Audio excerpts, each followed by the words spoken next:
It's after midnight, and it's time for conversations about love, family, friends, sex, and life.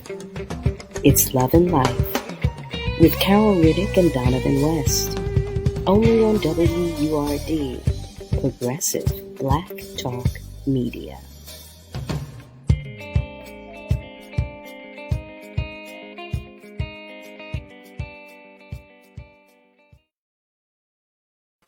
What's going on, good people? You're listening to Love and Life on WURD, Progressive Black Talk Media, on air and online at WURDradio.com. I'm one half of the dynamic duo, Donovan West, and I'm here with my partner, Carol Riddick. Hey there, family. So happy to be with you once again, as always. As always. So isn't happy. it? Yeah. You know what? What's up? I want to start the episode by thanking everybody for all the love that Yes. they've been sharing with us. Thank you. No, we talk about, we mention briefly every once in a while the emails that you guys send to us. This is true. I know, but you've been sending more emails, and for that, we are eternally grateful. Well, you know what, Carol? Listen, look, it's not enough. Mm-hmm. It's not enough. Don't I do want it. more. Don't No. do it. Don't I, do it. You're I know. greedy. Yes, I'm being greedy. And WURD family, you got more time in your hands. Stop acting like you're that busy. It's summertime. I want to see more. Goodness. Yeah, I said it. I got it off my chest. You know what? Carol, you said we're a family. You are a hot mess. You said we're a family. So I just, there it is. I said it with my chest. You don't want to be that family member now. I do. I am. No. Call me Uncle Don, the one who's always got something to say. There it is. I want more. Okay. No. I want more. Send us some emails. Okay. Please. I want more emails. Okay. My Lord. And if there are complaints, you already know No. where the complaints go. Do not listen to him. To Carol's attention, you must send it. Okay. Love and Life at WURDradio.com. Okay. Send it to her attention. But anyway, I'm excited. You know why I'm excited, right? I can tell. Yes, I can tell that you're excited. I want to continue, with my gratitude, thanking our family members who are sharing love with us. I can't get it out on our socials as well. We've been trying to, get to your comments, as much as we can. So please be gracious with us. We have, a little more patience because we're going to get to you. I promise you that. We definitely are. Yeah, absolutely. Yes. But I do know why you're excited. I too am excited. I love all of our guests. I love the conversations that we have. Yes. I love the topics we discuss. But today's guest, oh my goodness, the subject matter is of special interest to me. I love the babies. You all know. Everybody who knows me knows, I talk about the babies all the time. Carol Everybody's baby is my own. The babies. I do. Everybody's baby is mine. Everybody, you know it. So human babies, fur babies. We're not going to go there. I'm just saying all the babies. Period. All of the babies. Okay. Babies. Now yes. And today, because oh my goodness, our guest today is such an expert on the topic. I already have a ton of questions. I have a ton of questions for her. But I want our family members to know her for themselves. I want them to get to know her. You know what? I like that. So you know what? Without further ado, let's bring in our subject matter expert and friend and family member to the WURD family. Let's bring in TIYA Johnson. What's going on? Hi there, TIYA. Hey, y'all. How are you doing? I'm all right. How are you all? Excited. Yeah. Excited. I mean, I think I'm sure you heard us, but while you were backstage. But one thing that Carol and I will definitely match in terms of level of energy is when it comes to talking about the babies. Yeah. Right. So listen, we will go to bat for the babies. So yeah. We have to. So But the funny thing about it, right? The audience may not know why we're excited to have you as it relates to this topic. So we're going to calm down. We're going to sit back just for a second and provide you the stage, the platform to introduce yourself so that, we can also calm ourselves down. Please share with our audience a little bit about yourself. So my name is Dr. TIYA Johnson. Actually, I am a physician psychiatrist because some people mix up what a psychiatrist and a psychologist is. And so what that means is I went to medical school, graduated and got my medical doctorate from the University of Louisville School of Medicine. After that, when we complete medical school, we have to do what we call residency training. And so I did residency training for adult psychiatry in Miami at Jackson Memorial Hospital, University of Miami. After that, I decided to go back home to Louisville, and I did what we call a fellowship. So that's residency is required when you graduate from medical school, but fellowships are extra.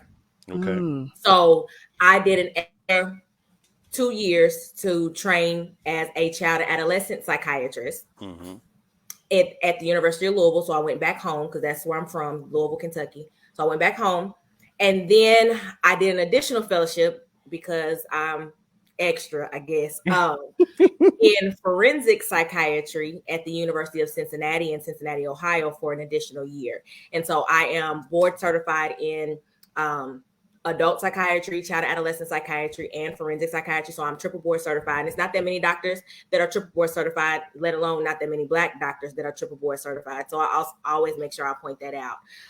And so now I am currently working in Tyler, Texas, as primarily as a child and adolescent psychiatrist, seeing children and adolescents and young adults in an outpatient setting. That's why we're excited. That's a lot.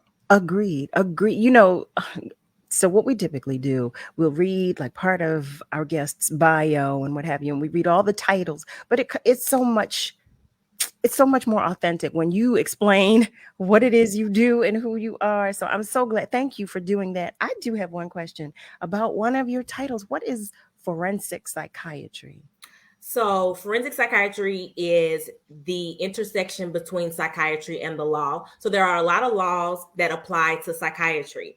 And so I can help with basically bridging that gap between someone who has mental health issues and the legal issues and kind of help bridge the two together because there are a lot of laws that apply to that. Most people think about a forensic psychiatrist in the concept of thinking about competency to stand trial evaluations or not guilty by reason of insanity evaluations. And so I can do those type of evaluations, but I can also do other evaluations for specific to the courts, answering whatever kind of questions that the court has. And so I can do criminal stuff. I can do, civil stuff, medical malpractice, personal injury, things like that. I can do whatever evaluations someone asks for in any of those realms. You are a superhero. Listen. I love it. First, kudos to you. I feel intimidated. I'm sitting here talking like, oh my goodness. But I love it. It's beautiful. I love it. I love that we have this opportunity to celebrate you because all of that is amazing and wonderful. And especially and particularly for a woman of color, I'm going to say a Black woman and in today's society. So again, thank you because we know you have a ton to do. So thank you for spending some time with us and allowing us to celebrate you and spotlight what it is that you do. Thank y'all for having me. Thank y'all. Hey, no problem at all.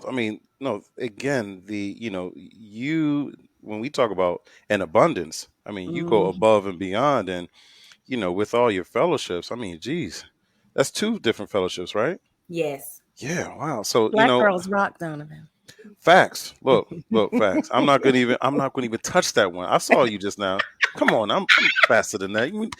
This is not that. We're not doing this, okay? No, anyway, I'm sorry. We have shenanigans, but in all seriousness, I was thinking, because Donovan and I talked about this briefly about now that we're living in this COVID compromised existence, we talked about everything taking place in the still when the world was shut down.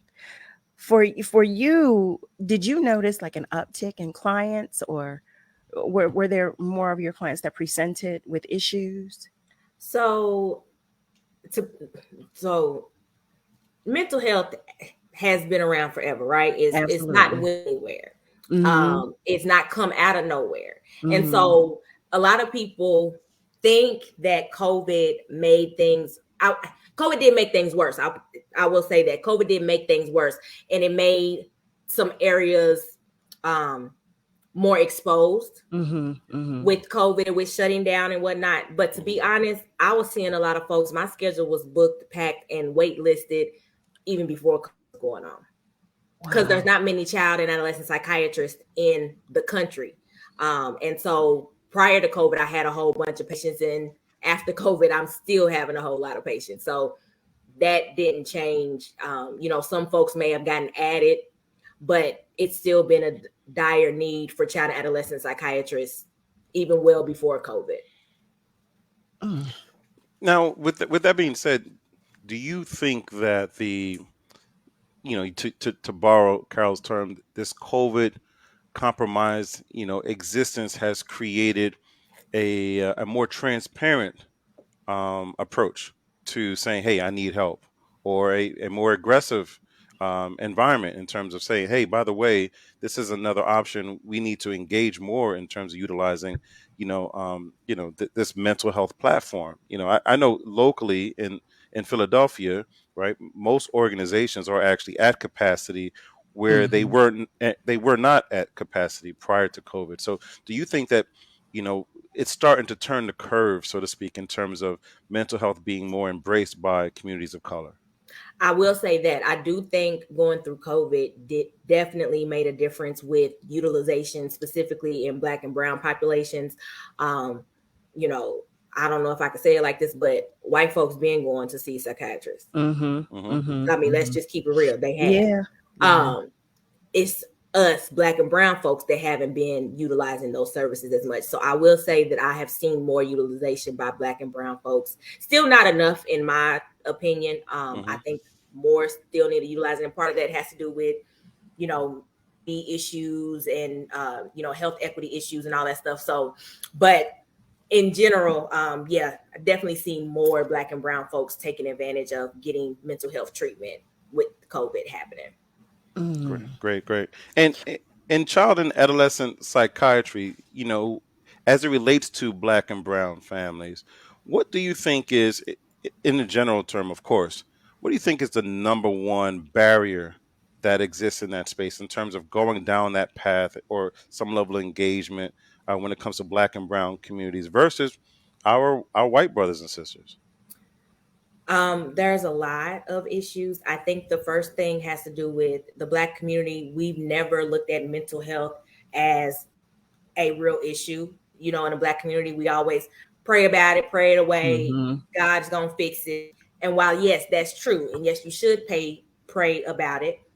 But God also put people in place to know how to help you get through these type of situations and treat these mental illnesses and whatnot. And so you need to utilize what God has given. Prayer without works. What's the phrase?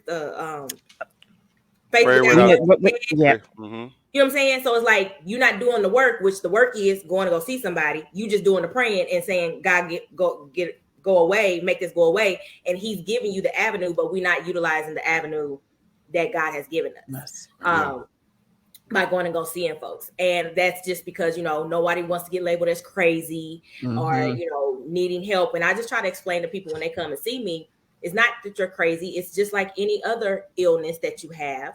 It's just like diabetes. It's just like the flu. It's just like, strep throat. You got to go get seen. You got to get medicine for it to treat it. And then you get better.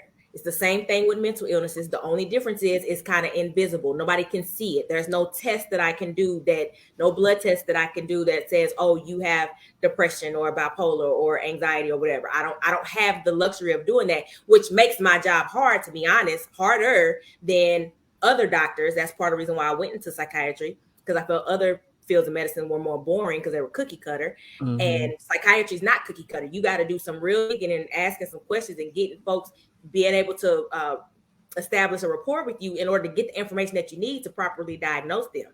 And so I think a lot of the issues with our community is that, we just have this negative stigma of mental health and mental health treatment. And so then we don't seek it, along with us wanting to pray everything away and that God's going to fix it.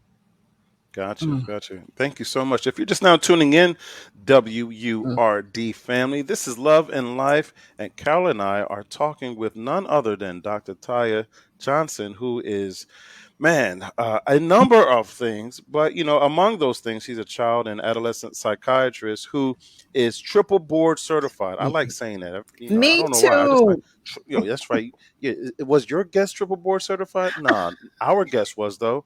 I need y'all to just fall back. Like, that's what we do here. I'm sorry. I'm gonna get off mine. Anyway, so no, my boyfriend had to get me used to saying that because he makes sure to tell everybody that I'm triple board certified. So I had to get into a habit of doing that because I'm like, I'm humble. I don't talk about all that. He's like, no, everybody needs to know you triple board certified. Kudos to him. That's right. Everybody needs to know. Look, if I was him too, I'd be walking through those boring networking events, got the threes in the air, like, yeah, that's right. That's right.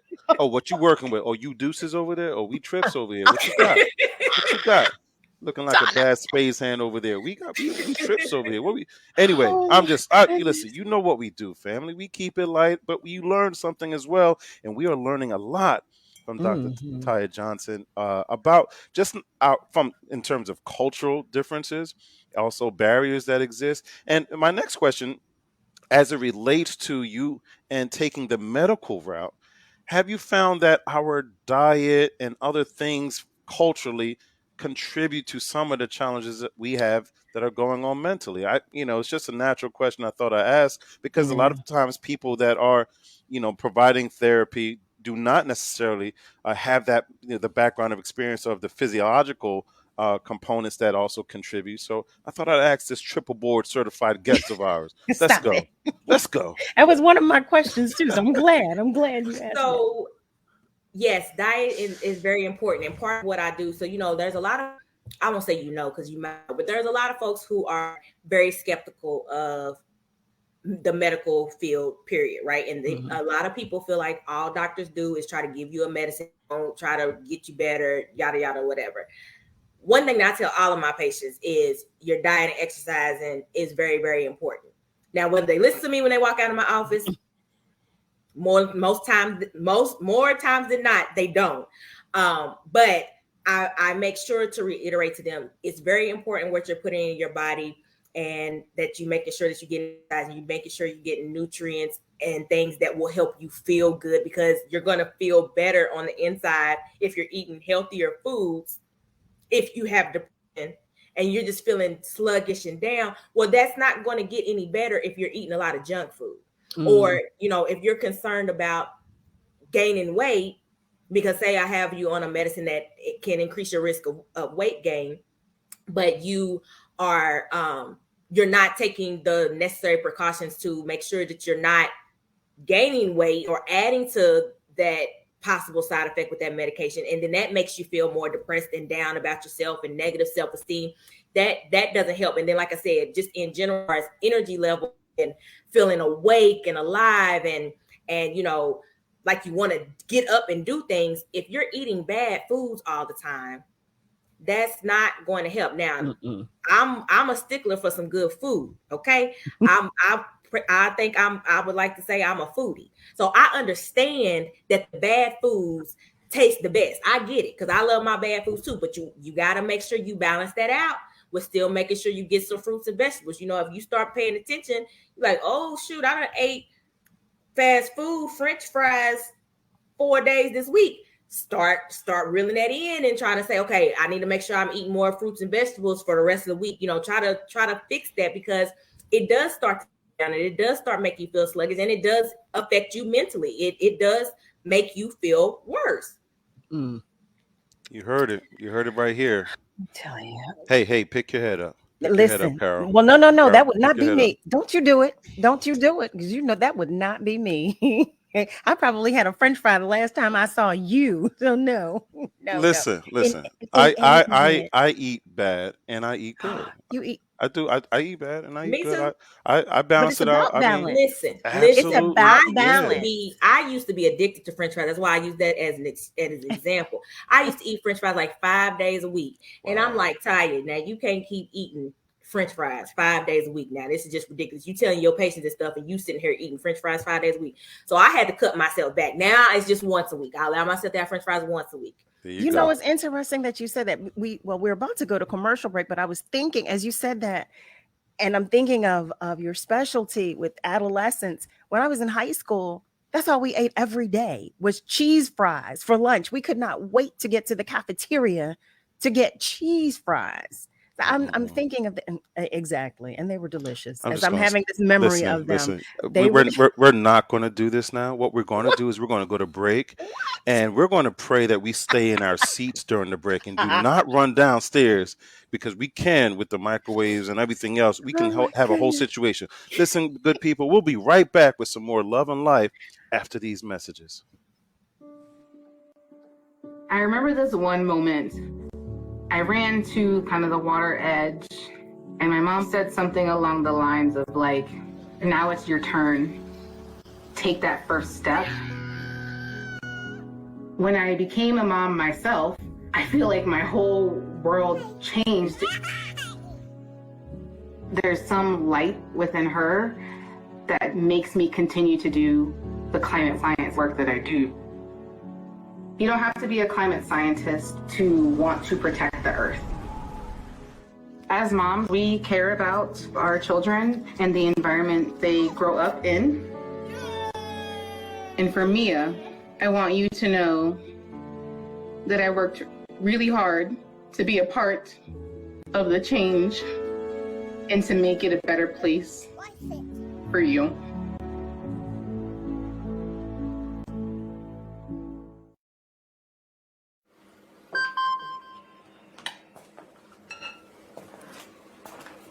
Email from school about the incident today. Scary. Tell me about it. Did you have any idea that was going on? None. I mean, you saw Derek at the game last night too. Did you have a clue? No, but you know, teachers like me, parents, we don't always know as much as you guys do. Kids hear first about what's going on with other kids. Half the time, it's rumors. It can be hard to tell sometimes, but if you're ever concerned about a friend who's having trouble with alcohol, prescription drugs, bullying, violence, anything, you need to tell an adult. Mom or me, a teacher, coach, school counselor, someone you know and trust. Dad, no kid is gonna tell an adult about that kind of stuff. I get it, but if we don't know, we can't help. Speaking up about a problem, that's what helping a friend is all about.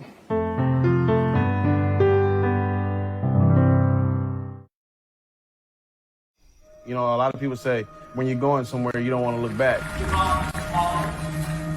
But I beg to differ. For her to see her father celebrate his graduation, it's the best feeling in the world. I can't lie and say it was easy. But sometimes you just have to stop everything and take it in. I looked at everything in a different light. I realized it started with me going back and get my high school diploma. We're often influenced by what we see or hear on social media. Beware of disinformation campaigns targeting Black communities by using cultural issues to incite divisions, spread false information, and negatively influence public opinions. We're in this together, and together we can stay informed and empowered. Learn more at nbcit.org. This public service announcement is from the National Black Cultural Information Trust. I'll be here to hear what's on your mind. Take this time to talk and get it right. You know I'll be there all your life. When you need me, I'll be by your side. By your side. And every day is a different day. Everything is in everything. Even when you think things will never ever be the same. Don't be scared of the world, I'll be here to stay. By your side. Even when your heart ain't listening, or your mind takes you a different way, towards a different path. All you gotta do is sit and ask. When you need me, I'll be by your side. When the adults in a child's life talk early and often about the dangers of underage drinking, the message gets stronger every time. I'll be by your side. Talk. They hear you. You're listening to WURD Radio, 96.1 FM and 900 AM WURD, independent Black media.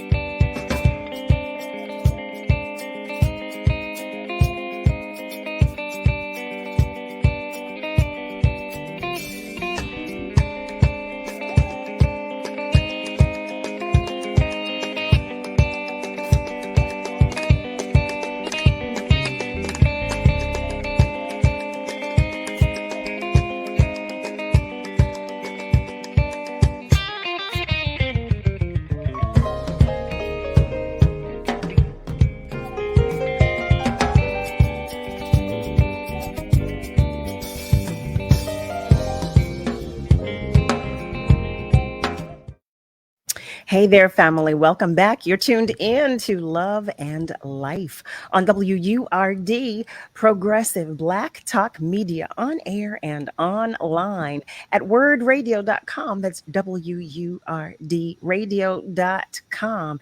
If you are just joining us, you missed a lot. We've been talking with our guest today, with whom we are so happy to speak.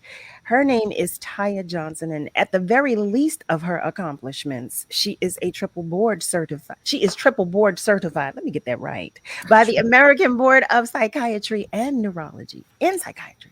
And did I get that right? Right. Mm-hmm. I was trying to remember it right. You see, I got tongue-tied in the beginning, but I keep saying it, and I'm going to keep saying it, family. I think we are going to keep repeating that because we are so proud for her. So we want to keep saying it. I wish I could echo. Come on, Donovan. You gotta pull Triple something board out. certified. Thank you. I'm curious to know. I was thinking the age of your clients, and from what age is the range? So I can see children as young. I don't really go beyond 3. They really need to see a psychiatrist younger than 3 if they're having some issues. I think that's more of a thing, probably some parent management stuff. And even at 3, that can be the problem too. But around 3 is usually when like people have questions about like autism stuff coming up, or possible some ADHD symptoms. And so I might start down at 3. Most of the time it's like 4 and older, to be honest.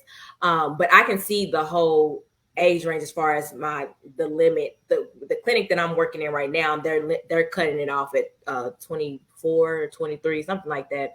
Okay. But I could see the whole age range. But to be honest, I don't really like seeing adults too much. I like the kids. I only like them dealing with the adults if they're in the criminal justice system. Then that's where I like the adults. But it's a whole thing behind that. I could go into it, but it's a whole. We're all ears. We're listening. Well, because a lot of once you get to a certain age with some of these older adults, they're stuck in their ways. They want to stay on medicines that may not be beneficial to them, or that may be actually harmful to them. But because Dr. So-and-so have been prescribing it for 25 years, they think they're supposed to stay on it, and they want to argue back and forth with me. And I just don't have time for that.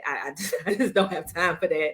So I don't like dealing with the older adults, because usually they've been on them in medicines and they're stuck with the ones that they are on. And like if I feel that a medicine is harmful, I'm going to say, hey, it's harmful and I'm not prescribing this anymore. And they don't like to hear that when it comes to certain medications. So that's why I don't really like dealing with adults too much.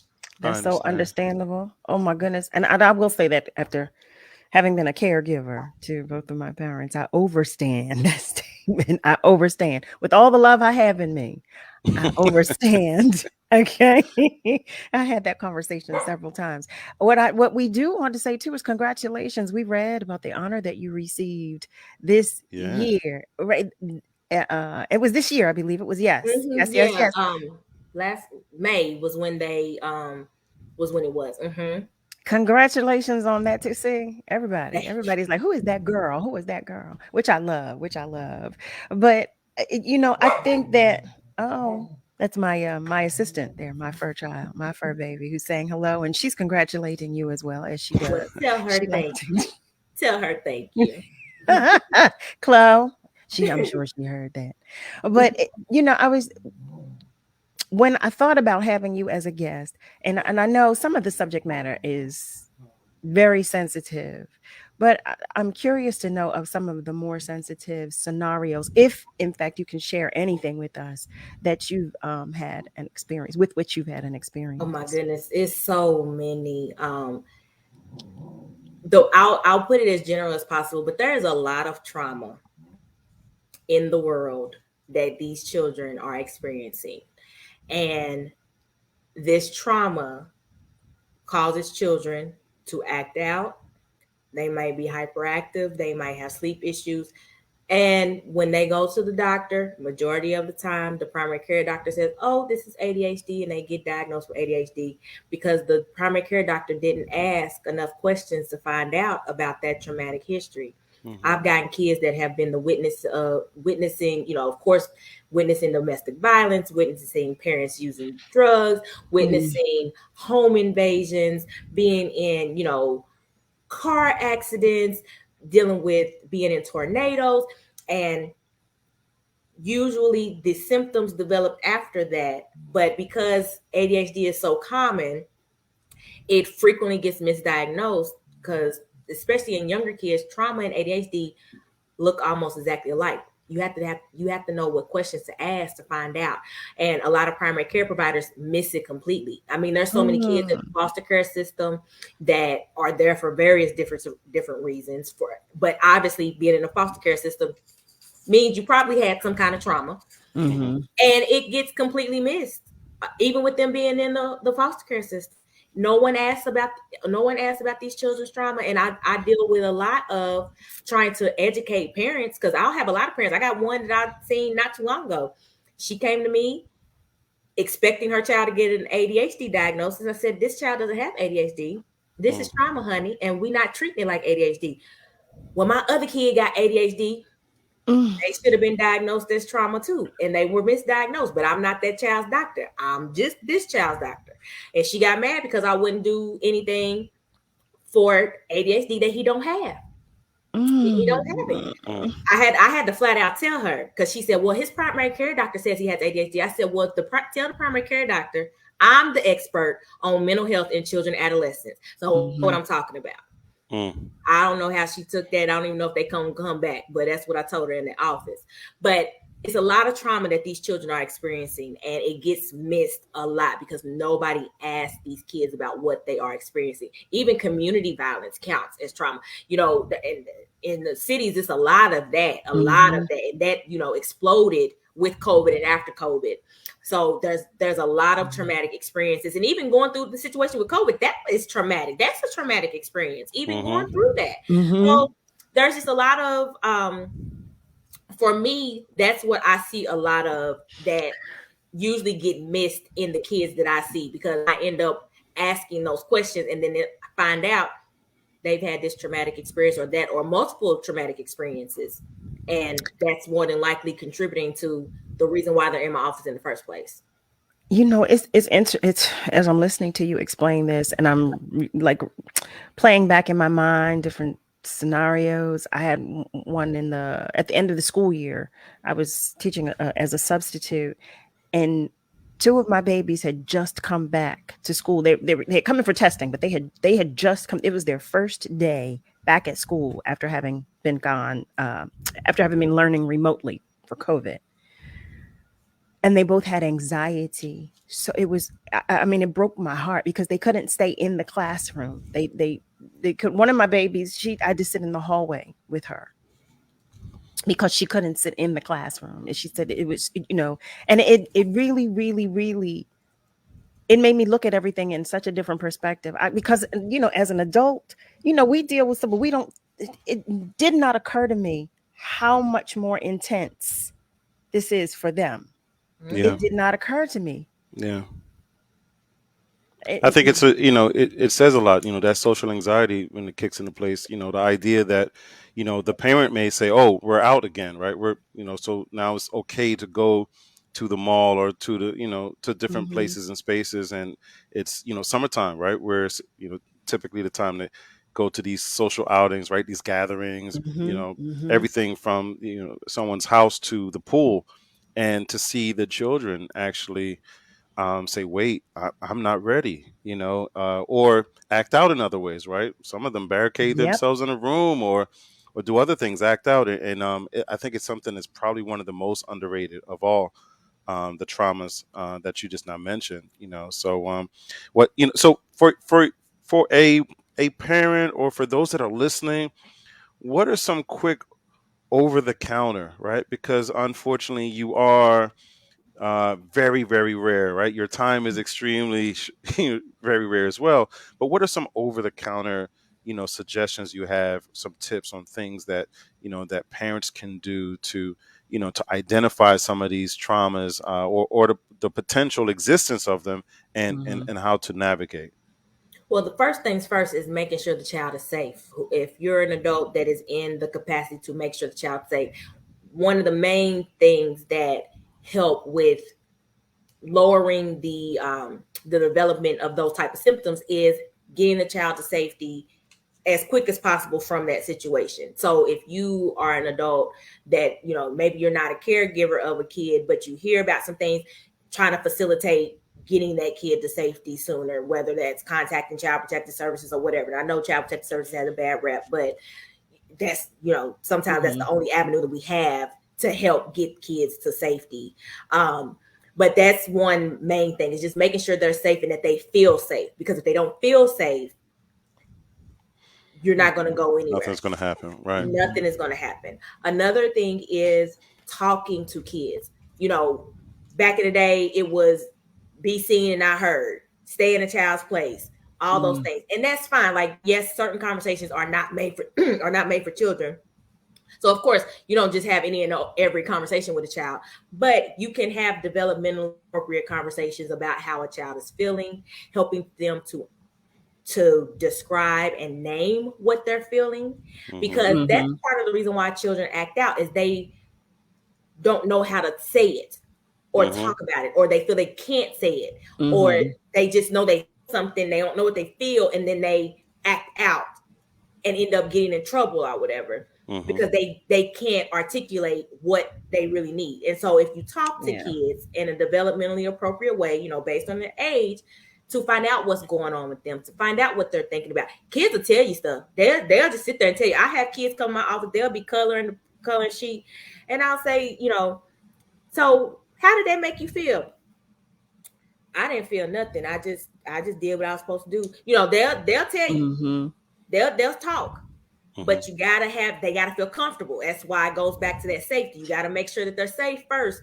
Then you can have those conversations with them, and they'll be honest. Kids will be honest about stuff like that. And so I think those are the main things. It's like fostering that relationship, making sure you have that communication, and letting the kid know, again, you're safe. This is okay. You're safe. You can talk. Those are very, very important things. When you're dealing with kids, period.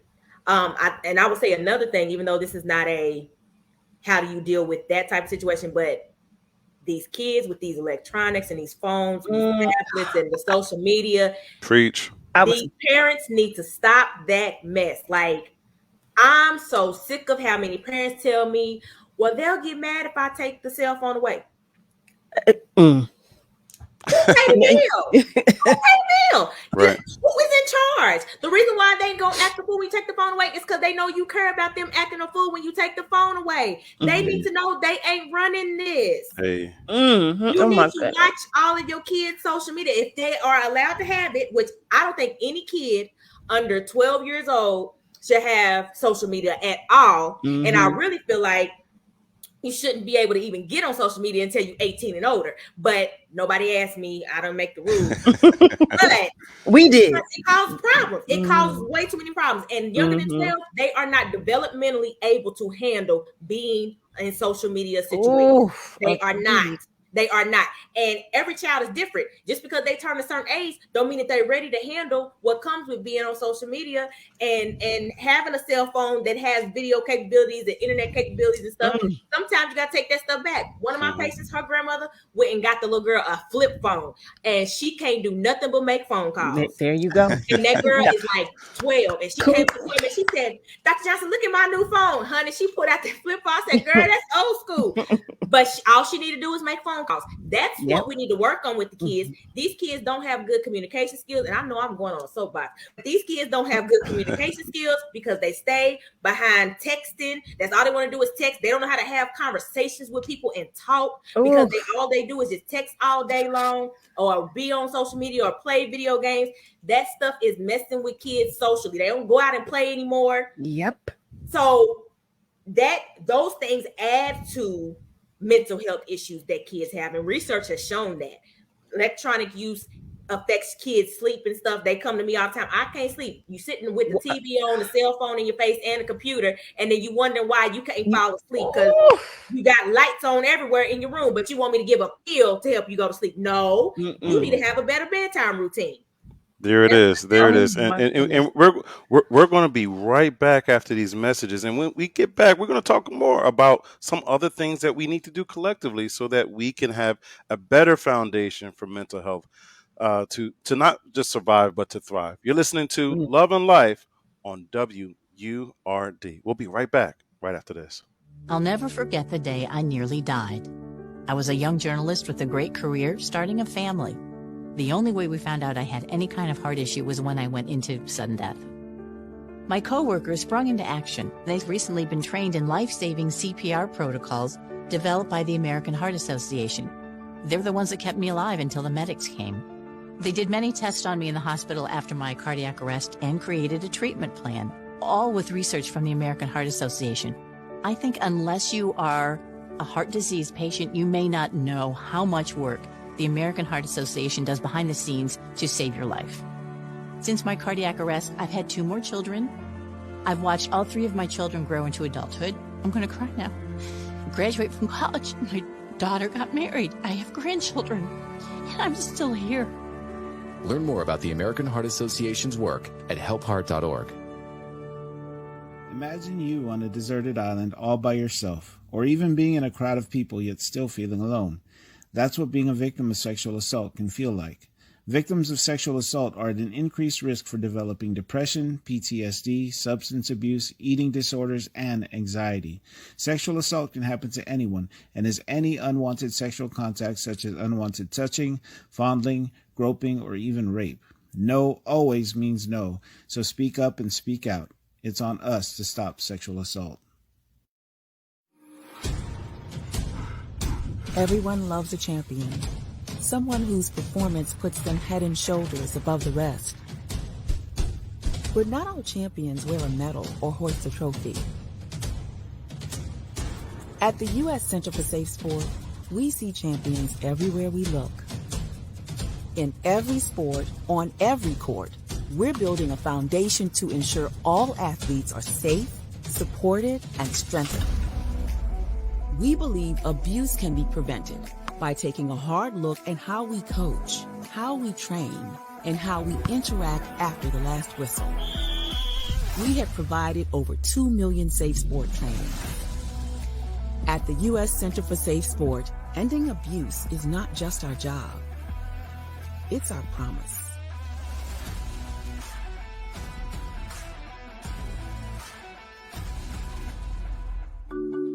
The thing that drives me every day as a dad is him. Every day he's hungry for something. And there's this huge responsibility in making sure that he's a good person.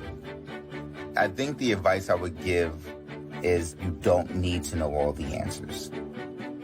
It's okay to make mistakes. As long as it's coming from love, then it kind of starts to work itself out.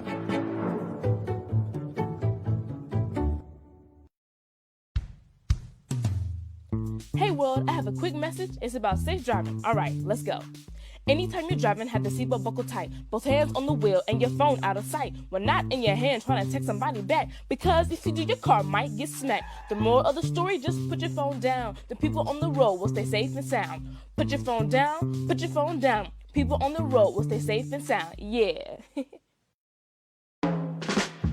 Hi, I'm Tanya Hopkins, aka The Food Griot, the host of Savory and Sweet, a new show about food, history, and culture. Savory and Sweet is a flavorful exploration of food, marinated in the Black experience, seared with history and braised culture. Each week, I'll fold in conversations that center food and drink at the intersection of business, health and well-being, entertainment, education, and innovation, while separating the facts from fiction on the sometimes surprising origins of what we eat and drink. So join me, the Food Griot, and special guests for Savory and Sweet, Food, History, and Culture every Sunday from 11 a.m. to 1 p.m. exclusively on WURD, Progressive Black Talk Media. You're listening to WURD Radio, 96.1 FM and 900 AM WURD, Independent Black Media.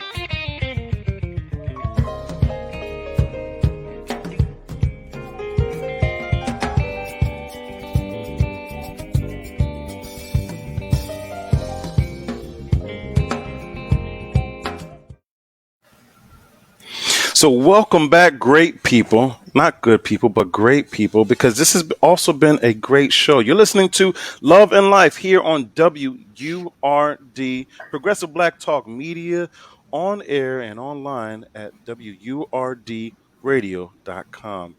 Thank you so much, Dr. TIYA, for all that you've been sharing. And, you know, it's okay, by the way. We just let you just have at it as you started to just go off. You were just like, and that's my soapbox. That's my soapbox with these parents. I probably could literally read that because I literally have a conversation at least 7 times a day. 7 times a day with parents. I believe you. You know, yeah. Go ahead. No. I got all excited, like I went on 10 immediately. Like seriously, when you're talking to adults, you're talking to an adult about their child, and you're talking to them about parenting and how they should be adulting and parenting properly. I can't imagine. Well, no, yes, I can. I'm sorry. I was about to say I can't imagine the pushback you receive, but yes, I can. I get so much pushback, and then I tell them, you understand this pill is not fixing anything, okay? The medicine can help make things easier, but it's not fixing anything. The medicine is like a Band-Aid over a gunshot wound. It's not taking care of the problem. It is just a patch that will eventually come off, and you're going to still have the problem there. What fixes the problem is therapy and doing these parenting things and having them work on controlling their emotions and learning coping skills when they have certain emotions. That's what's important. But most of these parents want a pill to fix everything. I remember one day, Dr. TIYA, just one thing though. Like let's address the elephant in the room, right? Aren't the parents overwhelmed themselves? Like, aren't the parents themselves literally looking for a pill or something else to distract, to dilute the how much or how intense of a situation it actually is? Like, you know, should we also be looking at the parents themselves and say, listen, you need to sign up. Now, I know I know you're not focused on them, but no, I do say it. I'll tell them, you need to get your own treatment. Like, especially if it's a kid. Like I remember I seen a lady and her boys were just running her.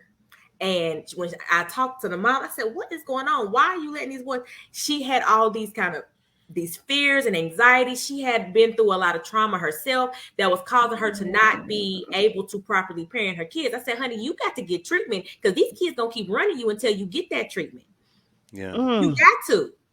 And so I do say that. And I don't see the parents of my kids that I'm seeing because I feel like that's a conflict of interest because then the kid feels like I might be on their Right. parents' You side. might snitch on them. Right. So I don't do that. But I do, like I said, I can see adults. So I might have some adults that are parents and we do have those types of discussions and, talk about those types of things because yes, it does make a difference in how someone parents and their ability to properly parent if they have their own mental health issues that they are not addressing themselves. Yeah. How do you navigate a scenario where you're addressing the parent who's not parenting well, but it's because of the lack of them wanting to be accountable, like they just don't want to deal with this issue? How do you navigate that? Oh, wait. I tell them, first of all, I'm not a typical psychiatrist, as y'all can tell. I love it. I love it. Most of the time when people think of psychiatrist, they don't think of somebody that looks like me. Let's be honest. And I tell people that when they come in my office, and I said, there may be some days that you will be mad at what I'm telling you. I'm just here to help you. I don't care if you come back in and out that door ever again, but I'm going to let you know what you need to do to get better. So when those parents push back and don't want the accountability, okay, so what you want me to do then? If you're not going to listen, what do you want me to do? There's nothing I can do if you're not going to listen to me. So what are you in this office for? Why did you come here? You don't have to come and see me. I don't need you to come see me. I got plenty of patients. I got a wait list. You don't have to come here. So if you're not going to listen and you're not going to take accountability, you can go and go find somebody else who will do what you want to do. But you ain't getting that over here. I know that people like to think that medical care is customer service and you're supposed to get it your way. No, I didn't do all that training and stuff for somebody to come in and tell me what I need to do for them when they ain't got near the training that I got. No, this is not Burger King. You cannot have it your way. Bars. I'm going to tell you what I'm going to give you my recommendations from my medical perspective. Whether you do it, that is totally up to you. But if you ain't going to listen, then you don't need to keep coming in this door. Don't keep showing up to these appointments. Because you somebody else's time who does want to get better and does want to listen, but they can't get on my schedule because you clogging it up. That's what I tell them. That's how I navigate that. It's not the right way. In medical school, they probably wouldn't want me to do it like that. But again, I'm not a typical psychiatrist. And now that I'm out of school and stuff, I handle it the way that I handle it. And if they don't like it. See, I appreciate your candor. Listen, when you come here, you have to do the work. That's it. Listen. Because I can't work hard on you. I can't work harder than you. And when I first got out of training, I was trying to work harder than my patients, but I was learning how draining that was for me because I can't do it for them. They got to want to do it themselves. Now, if they putting in the work, I'm going to be there with them every step of the way. But if they're not trying to put in the work, then I got the back. I ain't got time for that. You know what? It's late in the show, but it's time for a PSA. Yeah, it's time for the PSA. Okay. Good people. Listen, you got to understand something. If you're going to seek the solution, already be of the mindset that you're committed to follow whatever the solution entails. All right. And most times that solution is going to be something that you're not going to like. Collectively and spiritually, get ready to take your vitamins and eat your vegetables because it's about to be a journey to healthiness that's not going to always taste good. PSA is over. All right. Donovan, wait a minute. We needed to. Okay, well, we haven't recorded, so we. The show will air. We don't have much time, but I had to run that. I love it. You just gave it. You need to put that in your commercial. That's what we're going to do after when the show is going to air. I'm going to take that snippet. Okay, that's what I'm going to do because that right there. That was the PSA of life. Okay, thank you very much. Was the PSA of life. Listen, Dr. TIYA Johnson, thank you for the nuggets. Thank you also for the spirit in which you delivered it. Because listen, the truth of the matter is that most people that are in the medical profession, they don't have that energy. They don't have that spirit and energy. So I'd like to see someone that will get with me, that will check me, and also give me the sense that they care, not that they're just looking at it and say, oh, you said this, you said that, and they circle a couple of numbers and say, oh, it equals this. It must equal this kind of diagnosis. But instead, you're actually, you're leveraging all that you've learned and your fellowships, right? And your actual experiences to provide something that's actually more competent. So thank you. I really appreciate that.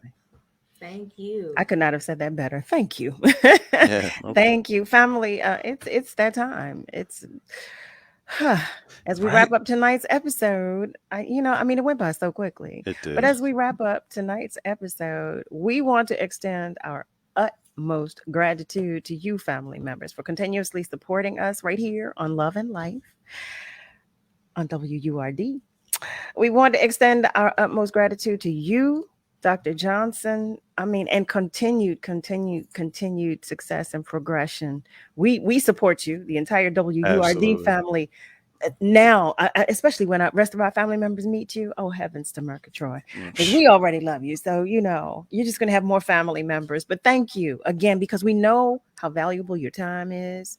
We appreciate you sharing your time, your energy, your attention, the information, for imparting knowledge on us. So thank you. And thank you for what you do for us. Okay. Amen. Thank you. Family members, have a great night. Have a great morning. Have a great rest of your day. Remember, we're all in this together. So be good to you, but be good to those around you. Okay. And make sure you join us at midnight, Sunday through Thursday, for another edition of Love and Life. Take care, y'all. Hi, I'm Tanya Hopkins, aka The Food Griot, the host of Savory and Sweet, a new show about food, history, and culture. Savory and Sweet is a flavorful exploration of food, marinated in the Black experience, seared with history and braised in culture. Each week, I'll fold in conversations that center food and drink at the intersection of business, health and well-being, entertainment, education, and innovation, while separating the facts from fiction on the sometimes surprising origins of what we eat and drink. So join me, the Food Griot, and special guests for Savory and Sweet, Food, History, and Culture every Sunday from 11 a.m. to 1 p.m. exclusively on WURD, Progressive Black Talk Media. A lot of people say when you're going somewhere, you don't want to look back. But I beg to differ. For her to see her father celebrate his graduation, it's the best feeling in the world. I can't lie and say it was easy. But sometimes you just have to stop everything and take it in. I looked at everything in a different light. And I realized it started with me going back and getting my high school diploma. Maybe you can make retirement happen. After all, you made her college years happen. Opening that education savings account when she was little. Spearheading a campus tour. And another, and another, and another, and another. Bam! Deciphering financial aid. She was like, what? Now she's like, you aced planning for college. Now get the tips you need to get on track at aceyourretirement.org. When times get dark, we can't see the help that's all around us. When you don't know where to turn, let 211 be your guiding light.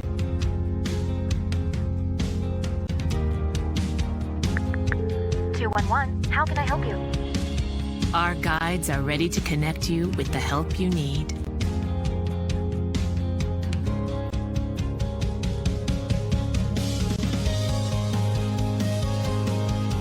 For help with food, healthcare, mental health, and other resources. Call 211 or visit 211.org. 211. Get connected, get help.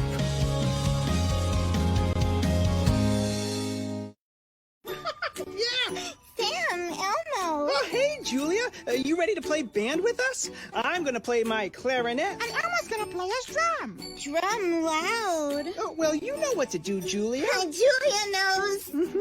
With Julia's autism, loud sounds can be too much. But she still loves to make music. Play band. Early screening for autism can make a lifetime of difference. Find out more at screenforautism.org. I remember this one moment.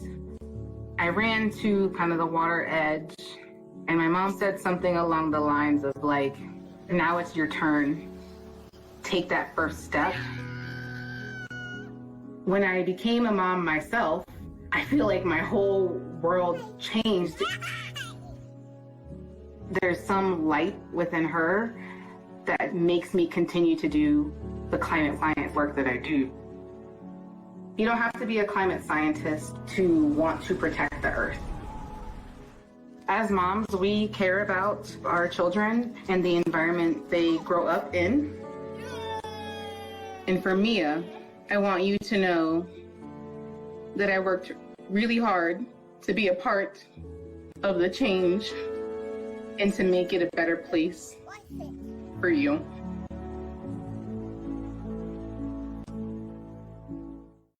Yeah, Sam, Elmo. Oh, hey, Julia. You ready to play band with us? I'm gonna play my clarinet. And Elmo's gonna play his drum. Drum loud. Oh, well, you know what to do, Julia. Julia knows.